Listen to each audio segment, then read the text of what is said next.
Hello guys, bersama saya lagi dalam Alright Napa Channel. Salam Ramadan. Sekali lagi sahabat semua, saya ingin membawakan Anda ya program Datuk Seri Anwar Ibrahim ketika Datuk Seri berada di negeri Perlis ya. Lewat petang Datuk Seri sempat singgah di Bazar Ramadan Persiaran Wawasan di Kangar ya bersama-sama dengan Menteri Besar Perlis. Dan yang lebih penting ya, Datuk Seri juga membeli juada berbuka puasa dan sempat ya untuk bertanya kabar dan juga mendengar sendiri keluhan serta keresahan rakyat termasuk peniaga-peniaga yang ada di sana. Itu antara kenyataan ya daripada Datuk Seri Anwar Ibrahim. Jadi saya ingin membawakan Anda juga ucapan penuh ya yang amat berhormat Perdana Menteri kita di berbuka puasa Madani di perkarangan Masjid Nurul Huda, negeri Perlis. Jadi tanpa buang masa sahabat semua, mari kita tonton dan juga amati ya kenyataan ataupun ucapan daripada Datuk Seri Anwar Ibrahim, Perdana Menteri kita. Ramadan Karim, kullu am wa antum bi khair. Menyempurnakan tugas kita dalam mengimarahkan bulan Ramadan, mudah-mudahan sampai ke darjat la'allakum tattaqun. Madrasah Ramadan ini kesempatan kita untuk bermunajat, meningkatkan mutu hidup kita, amal kita, disiplin kita dan integriti kita. Dan ini untuk pemimpin politik, untuk penjawat awam, untuk masyarakat dan keluarga Felda dan keluarga seluruhnya. Harus ingat, kegiatan dan amal ini harus memberikan kesan yang lebih bermakna kepada kita. Kita tidak boleh lalui Madrasah Ramadan ini tahun demi tahun, tapi dengan prestasi yang sama.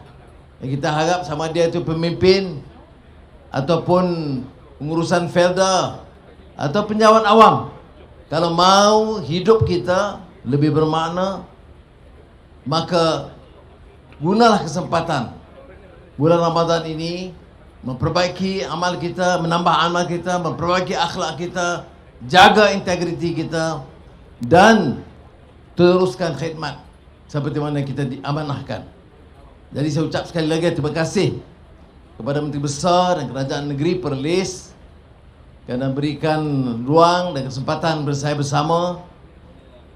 Begitu juga dengan Felda dalam program hari ini. Saudara-saudara yang dimuliakan,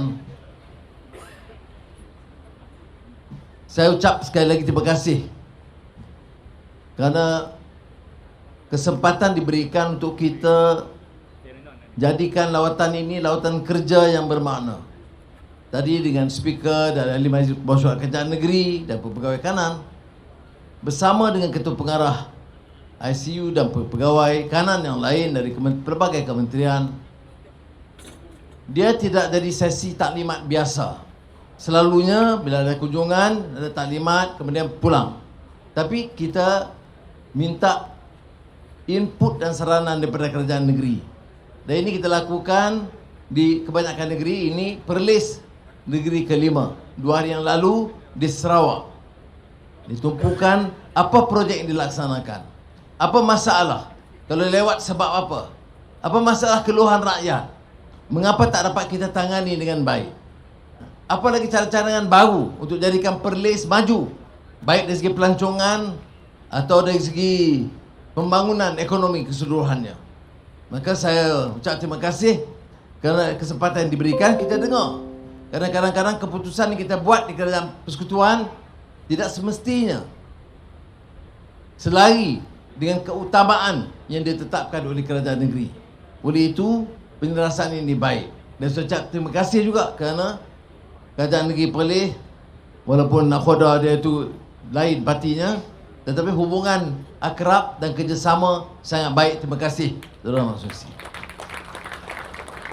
Ini kerana akhirnya amanah diberikan itu untuk diterjemahkan dalam bentuk amal.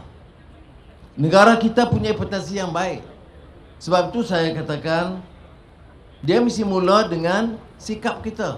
Saya tahu ada kalangan kawan-kawan kita yang paling tidak senang bila saya bicara soal tata kelola ataupun hentikan amalan-amalan yang merugikan, kecurangan-kecurangan yang merosakkan sendi negara lagi salah guna kuasa atau rasuah. Tapi percayalah, kalau ini tidak kita ambil kesempatan betulkan, tak kira dari parti mana, tak kira jawatan apa, dalam pejabat awam ataupun agensi-agensi seperti Felda, kita punya keupayaan untuk mencatat kemajuan yang jauh lebih baik. Tetapi kadang-kadang kuasa itu memukau, dan kuasa itu memberikan kita ruang untuk bukan untuk berkhidmat, tapi untuk memunggah kekayaan untuk kepentingan pribadi keluarga. Inilah yang harus kita betulkan, ya, walaupun kita terima kenyataan ada teguran-teguran, tetapi saya percaya mandat diberikan itu, dan ini harus ada kerjasama. Sebab itu saya rasa selesa, saya tak ada masalah berbincang dengan Menteri Besar dan pimpinan Kerajaan Negeri Perlis, dan dalam hal ini tidak harus ada pertikaian. Bahawa negara ini mampu diangkat martabat darjat harakatnya seandainya kita boleh betulkan disiplin, integriti pimpinannya dulu. Nak suruh orang di bawah betul, dan kalau kita guna ada kuasa punggah kekayaan, orang tidak akan yakin dan negara tidak akan selamat. Kita warisi hutang yang besar negara ini, 1.5 triliun ringgit. Defisit yang tinggi, membengkak, dan ini harus ditangani. Kalau kita biar, negara ini tidak mungkin terangkat. Jadi mesti kendali ekonomi, baik di peringkat persekutuan atau di peringkat negeri. Ya betul, negeri Perlis terpaksa bergantung pada kerjasama kerajaan persekutuan. Saya tidak ada masalah, asalkan prinsip-prinsip dasar-dasar ini difahami dan dilaksanakan dengan baik. Ada negeri yang punyai khazanah yang melimpah rana, ada negeri yang baru menangkap untuk mengangkat martabat dia, dan kita patut gunakan peluang ini untuk memberi kesejahteraan kepada semua. Dan ini bagi saya perkara pertama yang mesti kita tegaskan. Saya tidak peduli sama ada orang senang atau tidak, kerana saya yakin dengan umur yang sudah lanjut usia ini dan dengan pengalaman bertarung dan diterajang ke sana kemari, masa peluang ini adalah peluang untuk memikul amanah dan tegas untuk mengelak apa-apa kerusakan dan kecurangan yang dilakukan di negara kita.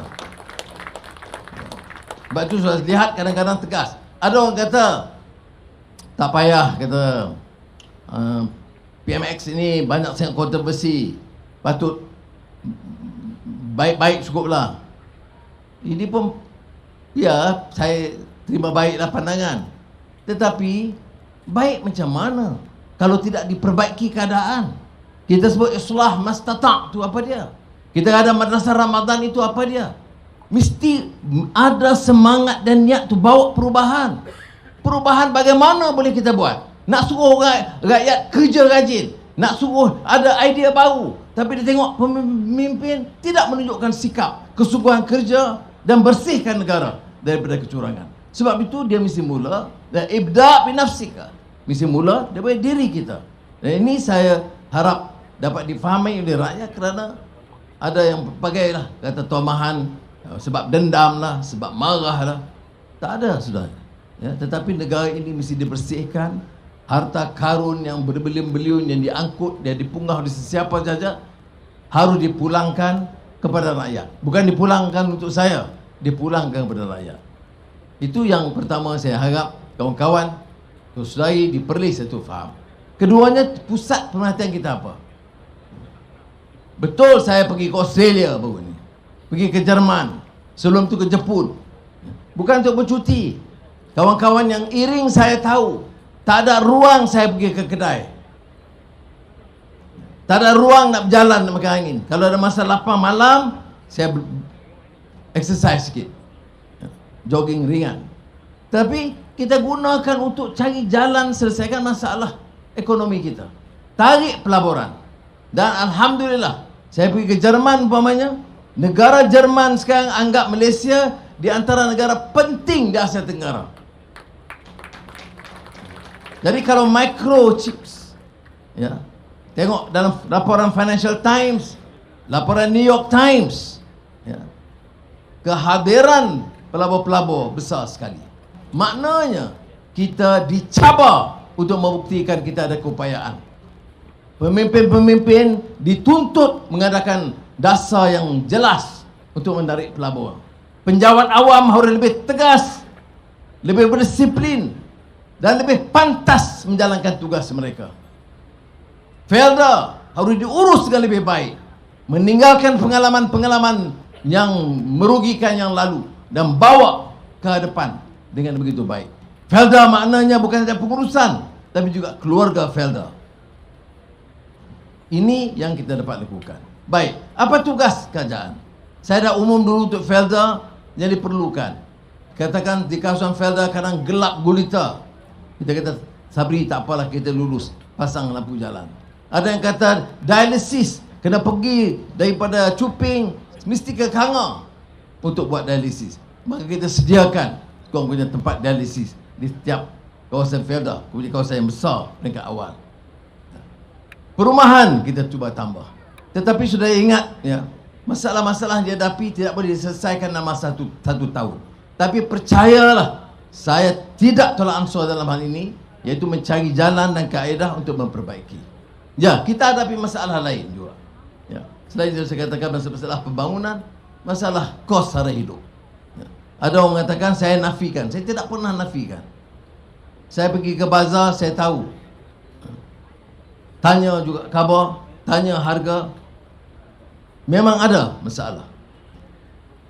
Tapi jangan kita nafikan dengan jadi ini politik sepak terjang. Bahawa harga barang, baik minyak masak, itu lebih rendah sekarang kalau banding 2 tahun yang lalu. Itu kenyataan. Dan oleh demikian, orang yang nak main sandera politik tu jangan tengok cermin juga. Jangan dia fikir nak pakai sedap cakap, kecam kerajaan sekarang, padahal masa mereka bertadbir, keadaan lebih parah dari segi barang. Tengok ayam, tengok harga telur. Ya. Ini kita lakukan sedaya upaya. Di samping tanggungjawab kita menyelamatkan dana. Dulu subsidi siling ayam 1 bilion ringgit 1 tahun. Harga ayam melambung naik. Sekarang kita bagi amaran keras, jangan permainkan, ya, kartel ini. Kita tarik 1 bilion ringgit subsidi, harga ayam masih rendah ketimbang 2 tahun lalu. Jadi saya sebut perkara ini supaya dalam wacana perbincangan kita, jangan kita ketepikan fakta. Ada orang tanya mengapa harga minyak tidak turun seperti mana saya janjikan. Harga minyak di Malaysia RM2.5. Di Thailand, di Indonesia RM4 sampai RM5. Di Arab Saudi dulu 50 sen, sekarang lebih mahal daripada harga minyak Malaysia. Jadi kalau kita nak buat, lakukan apa-apa perubahan, kita harus teliti. Kita bagi subsidi minyak. Siapa yang peroleh untung sekarang? Ya, rakyat Malaysia. 3.5 juta atau hampir 4 juta orang asing pun dapat subsidi minyak. Karena kita bagi subsidi kepada semua. Orang paling kaya negara kita pun dapat subsidi minyak. Jadi kita kena cari jalan bagaimana kita boleh gunakan yang disebut penyasaran subsidi supaya faedah subsidi itu dipulangkan langsung kepada 85% rakyat atau 80% rakyat, dan tidak kepada golongan maha kaya dan orang asing yang 35 juta orang itu. Itu pendekatan kita. Kita naik tarif elektrik, riuh rendah, bising di bawah. Padahal tarif elektrik untuk rakyat tak naik. Yang naik untuk golongan kaya 15% ke atas. Yang kita naik bising sebab apa? Kita ni wakil rakyat di bawah atau wakil token di kaya di atas? Naik hanya bagi 15% tertinggi, dan syarikat-syarikat kelang-kelang itu naik. Untuk rakyat tidak naik. Jadi saya harap segi penjelasan ini faham. Sebab apa saya sibuk betul pertahankan soal subsidi. Diesel, minyak diesel sudah tahu. Kapal-kapal nelayan Siam banyak guna diesel kita. kerana penyeludupan yang berlaku puluhan tahun lamanya, menelan belanja puluhan bilion satu tahun. Ini harus dihentikan. Sebab itu saya kata penyasaran subsidi maknanya naik harga bagi 15% tertinggi bagi orang asing, tapi tidak membebankan. Maka kalau kita lakukan apa-apa perubahan dalam desa, mesti tentukan perkhidmatan awam, lori-lori Felda,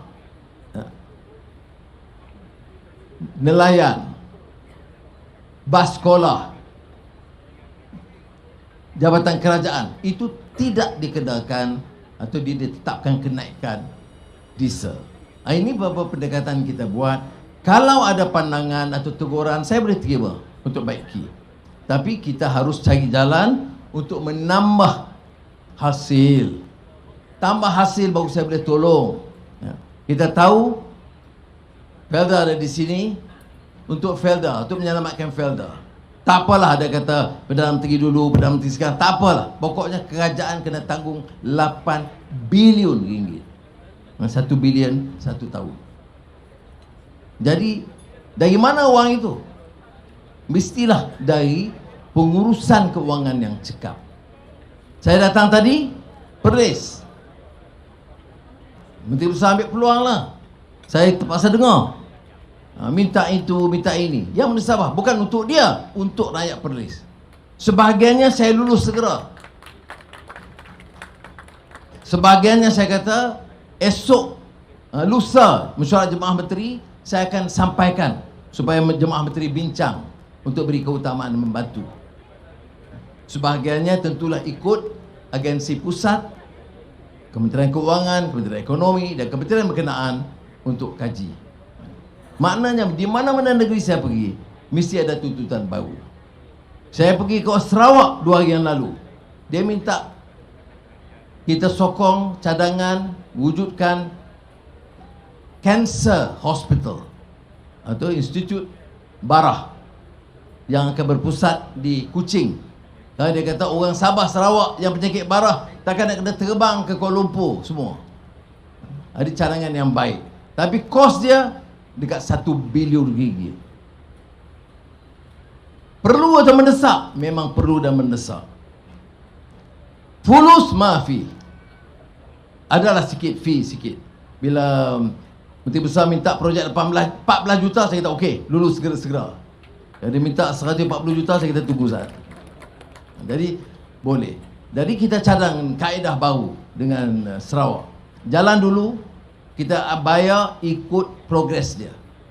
Maknanya Sarawak mampu mulakan dana itu dan kita sambung. Ini beberapa kaedah kerana sementara kita kata boleh tunggu, tapi rakyat susah. Sebab itulah penjualan rahmah itu kita tambah. Kedai ramah tambah. Apakah dia selesai masalah harga barang? Tidak. Beras, bila kita tegas dengan pengimport, turun harga 2 hingga 3 ringgit beras import. Beras tempatan 26 ringgit, tapi cari di kedai tak ada. Jadi tadi bila saya dapat maklumat itu, saya beritahu kepada ketua setiausaha, saya kata mesti cari jalan, pastikan kilang-kilang yang punyai beras tempatan hantar sekurang-kurangnya ke farmer dan pejabat LPP supaya sampai kepada rakyat tingkat bawah. Tapi apakah cukup beras tempatan? Tak cukup. Sebab pengeluarannya terbatas. Terpaksa bergantung pada import. Bagaimana nak bantu lagi rakyat dapat harga barang murah ni? Maka kerajaan mulai hari ini 1 April memutuskan semua keperluan di tentera, polis, sekolah asrama, hospital itu digunakan beras import supaya beras murah tempatan boleh dibeli oleh rakyat tempatan, rakyat. Kerana keperluan oleh tentera, polis dan asrama ini banyak. Jadi kalau dia tak bergantung pada beras tempatan, maka pengeluaran keperluan rakyat itu lebih dipermudahkan, walaupun saya akui hasil nanam padi itu belum cukup. Saya datang ke sini Masjid Cuping, tapi Ketua kuasa masjid tak minta apa-apa, jadi saya pun tak payah umum apa-apa. Pasal pagi tadi saya umum naik bonus. Walaupun pada peringkat awal, ya, peringkat awal hadiah khas Aidilfitri kita tak boleh sebab dah bagi 2,000. Ya, bagi 2,000 bulan lalu. Tapi saya silap. Saya bagi awal sangat. Dia dah belanja untuk sekolah, untuk beli barang-barang semua, sekarang dia kata dah wang tak cukup. Jadi walaupun saya bagi gambaran bahawa saya tidak bercadang untuk berikan pemberian khas sempena Aidilfitri, tetapi saya pun seperti saudara turun dengar juga, jumpa polis, jumpa pekerja jabatan peringkat rendah pergi hospital di peringkat bawah. Doktor-doktor tu dia segan nak cakap, ya. Tapi yang di bawah dia kata, tu Sri, duit yang dulu tu habis dah, anak sekolah, tu kebetulan pula pak menakan sakit, bini beranak, macam-macam alasan lah. Tapi oleh itulah saya kata tak apalah, kita luluskan 500. Dan yang penarik, ya, kita beri 250 bagi yang pencen, termasuk veteran dan termasuk veteran yang tidak berpencen. Ini juga satu perkara baru yang dulu tidak diberikan. Maknanya veteran yang tidak berpencen kita tetap masuk senarai bila kita berikan apa-apa kemudahan. Jadi untuk Perlis, Saudara Menteri Besar, untuk Masjid Cuping tak apa lagi ni. Kalau ada apa-apa keperluan, ada KPSU, ada orang minta apa? Tak minta. Apa keperluan, Sabri, oleh kerana kenang budi baik saudara, saya tengok senyum belaka semua, nantilah saya bagi kelulusan untuk perbaiki atau indahkan Masjid Cuping. Dan untuk Negeri Perlis, saya bagi jaminan insya-Allah apa yang kita bincang tadi kita akan cuba laksanakan. Dan style saya begitu, bincang hari ini Isnin, hari Rabu mesyuarat Jemaah Menteri saya bagikan rumusannya dulu sebelum kertas Jemaah Menteri berikut yang akan dapat, supaya tidak kita lengahkan pelaksanaan program-program yang mendesak. Jadi sekali lagi saya ucap terima kasih, jazakumullah khairan kathiran kepada semua yang hadir dan berikan kerjasama. Wassalamualaikum warahmatullahi wabarakatuh.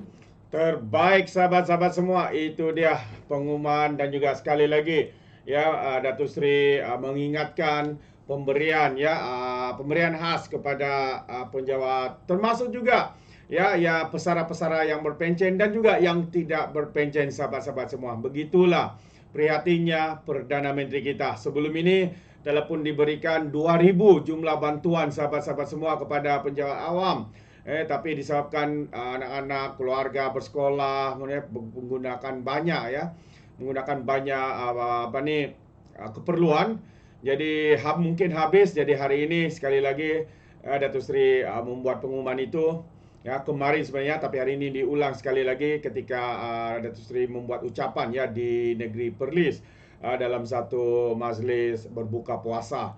Jadi terima kasih sahabat semua kita ucapkan. Dan juga kita ucapkan juga terima kasih kepada Perdana Menteri kita yang begitu cakna rakyat, yang begitu prihatin kepada keperluan rakyat, apatah lagi dalam sambutan, ya, Aidilfitri yang tinggal beberapa hari lagi berbaki, sahabat semua. Jadi saya ingin ucapkan selamat hari raya, maaf zahir batin, dan sekali lagi saya ucapkan ribuan terima kasih kepada anda yang selalu memberikan sokongan padu, ya, kepada Orang Dapat Channel. Yang belum itu, mungkin anda boleh bergabung dengan saya dengan cara tekan butang subscribe, like, dan juga share video-video yang ada dalam channel ini. Terima kasih, izinkan saya untuk mengundurkan diri. Dan seperti biasa, peribahasa mengatakan, tapapun kangkap, dua ton keinginan. Dalam bahasa Melayanya, tepuk dada, tanya selera. Sekian jadi daripada Orang Dapat Channel. Kita berjumpa lagi. Bye-bye.